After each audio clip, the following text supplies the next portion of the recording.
ရွှေပန်းရွာလေးရဲ့အလှကဘာရိုးရာပွဲတော်ရက်များရွှေပန်းရွာလေးမှာသတင်းကျွတ်ပွဲတော်ကာလကိုရောက်ရှိလို့လာပါပြီမင်းညံဟာအဖွားတော်အေးပန်းနဲ့အတူအိမ်ရှိမှာထိုင်ပြီးရောင်စုံစက်ကူလေးတွေနဲ့မီးပုံးလေးတွေလုပ်နေကြပါတယ်အဖွားကျွန်တော်တို့ရဲ့မီးပုံးလေးတွေကတကယ်ကိုလှတာပဲနော်လို့မင်းညံကဝမ်းသာအားရပြောလိုက်ပါတယ်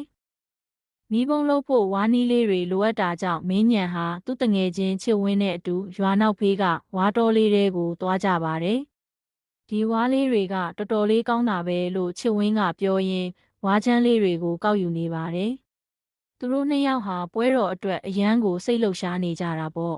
။အဖွားတော်အေးပန်းကတော့အိမ်နီးချင်းဒေါ်ဖြူနဲ့အတူပွဲတော်မှာလှူဒန်းဖို့မုံစီကျော်တွေကိုအားတက်တရောကြော်နေကြပါတယ်။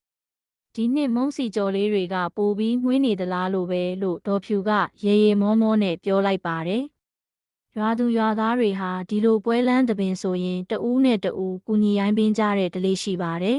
။နေ့လယ်ဘက်မှာတော့မင်းညံနဲ့ချစ်ဝင်းတို့ဟာရွှေရောင်ဝင်းနေတဲ့စပါးခင်းကြီးတွေဘေးမှာပြေးလွှားကစားနေကြပါတယ်။လယ်ကွင်းထဲမှာလေအေးလေးတွေတိုက်ခတ်နေပြီးစပားနံလေးတွေကကခုန်နေသလိုပါပဲ။ကြည်စမ်းချစ်ဝင်း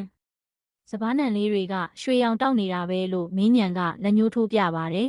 ။ညနေဆောင်တော့မင်းညံနဲ့အဖွားဟာရွာထဲကဈေးတန်းလေးစီကိုလမ်းလျှောက်သွားကြပါတယ်။ဈေးတန်းမှာရွာသားတွေဟာကိုယ်တိုင်စိုက်ပျိုးထားတဲ့လက်ဆက်တဲ့ဟင်းသီးဟင်းရွက်တွေနဲ့တစ်သီးတွေကိုရောင်းချနေကြပါတယ်။အဖွားဟိုမှာကြည့်ပါဦးဖရဲသီးကြီးတွေကတော်တော်ကြီးတာပဲလို့မင်းညံကအံ့ဩတကြီးပြောပါတယ်။လမ်းမှာမင်းညံဟာအိုးလုပ်ငန်းလုပ်ကင်တဲ့ဦးဘနဲ့တွေ့ပါတယ်။ဦးဘကရွှွန့်ဈေးတွေကိုအမှုပညာမြောက်စွာပုံဖော်နေတာကိုမင်းညံကစိတ်ဝင်စားကြည့်နေပါတယ်။မြေးလေးဒါဟာငါတို့ရွာရဲ့ရိုးရာမြေဦးလုပ်ငန်းပေါ့လို့ဦးဘကမင်းညံကိုပြုံးပြီးရှင်းပြပါတယ်။လမ်းမှာမင်းညံဟာအိုးလုပ်ငန်းလုပ်ကင်တဲ့ဦးဘနဲ့တွေ့ပါတယ်။ဦးဘကရွှွန့်ဈေးတွေကိုအမှုပညာမြောက်စွာပုံဖော်နေတာကိုမင်းညံကစိတ်ဝင်စားကြည့်နေပါတယ်။မြေးလေး